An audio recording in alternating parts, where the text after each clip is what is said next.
Hello. Okay. Our today's topic is balancing.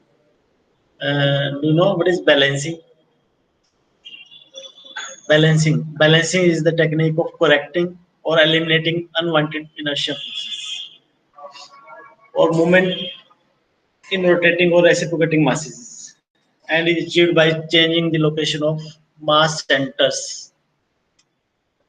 Okay. In other words, balancing आपको मैं example देता हूँ balancing का।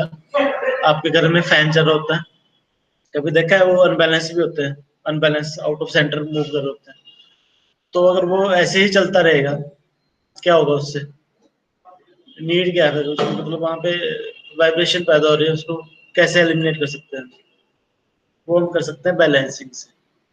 बैलेंसिंग तीन मेथड है हमारे पास, जिसमें देखो एक तो है ना ऑब्जेक्टिव जो है इसका बैलेंसिंग का, कैसे हम इंश्योर कर सकते हैं।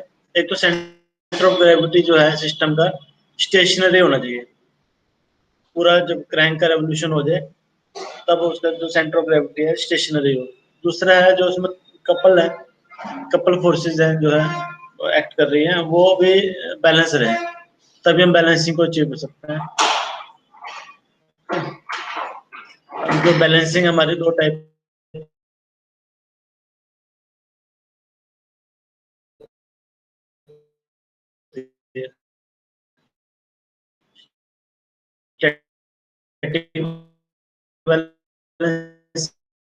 और जो आप अचीव करते हैं स्टैटिक बैलेंस के अंदर हो। जब वो और डायनामिक बैलेंसिंग में क्या हो, जब सिस्टम मूव कर रहा हो आपका, इनर्शिया फोर्सेस भी लग रही हैं, इनर्शिया फोर्सेस भी कपल के साथ बैलेंस की जाती हैं डायनामिक बैलेंसिंग के अंदर। और जो कंडीशन है डायनामिक बैलेंसिस की, वो क्या है, स्टैटिक बैलेंसिस भी ऐड हो रहा है उसमें, और इनर्शिया को भी हम बैलेंस कर रहे होते हैं डायनामिक बैलेंसिंग। रोटेटिंग मासेस की बैलेंसिंग कब करते हैं? अगर एक ही मास हो, उसको हम एक ही मास से अपोजिट डायरेक्शन में और रिवॉल्व कर रहा हो क्रैंकशाफ्ट पे, वो उसको हम अपोजिट डायरेक्शन में कोई मास लगा के हम उसको बैलेंस कर सकते हैं। Equal and opposite force, centrifugal force हम लगाएंगे उसके ऊपर बैलेंसिंग मास की, तभी हम उसको बैलेंस कर पाएंगे। अब देखिए यहाँ पे एक शाफ्ट है, शाफ्ट पे डिफरेंट मासेस अटैच किए हुए हैं, और कोई भी मास है उसके ऊपर सेंट्रीफ्यूगल फोर्स जो लग रही है M omega square into R, R is radius of rotation. यहाँ पे ई से इसको डिनोट किया हुआ है।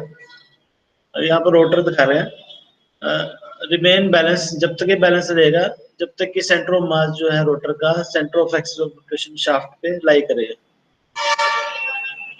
अब जो बैलेंसिंग है, हम रोटेटिंग मासेस की तीन टाइप के हमारे पास सिस्टम्स हैं।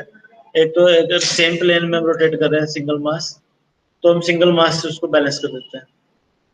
अगर डिफरेंट प्लेन्स में कर रहे हैं, दो दो मासेस, उनको हम अपोजिट डायरेक्शन में कोई बैलेंसिंग मास लगा के कर सकते हैं बैलेंस।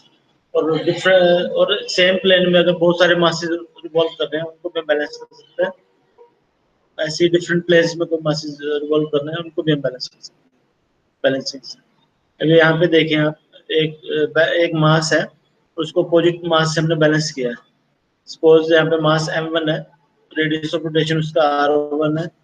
जब जब शाफ्ट रोटेट करेगी तो उसके ऊपर इनर्शिया फोर्स लगेगी।